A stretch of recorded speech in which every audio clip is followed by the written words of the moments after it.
ভবিষ্যতের দ্বিতীয় নাম সংঘর্ষ। হৃদয়ে আজ যদি কোনো ইচ্ছা জাগে, যদি তা পূর্ণ না হয়, তবে হৃদয় ভবিষ্যতের পরিকল্পনা করে।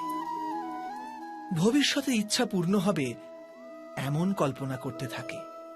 কিন্তু জীবন না লুকিয়ে আছে ভবিষ্যতে, না আছে অতীতে। জীবনের হদিশ তো আছে এই ক্ষণে, অর্থাৎ এই মুহূর্তের অনুভবেই রয়েছে জীবনের অনুভব। কিন্তু আমরা সব জেনে বুঝেও এটুকু সত্য মেনে নিতে পারি না। হয় আমরা পুরনো স্মৃতি দিয়ে নিজেদের ঘিরে বসে থাকি, অথবা আগামী সময়ের জন্য পরিকল্পনা করতে থাকি। আর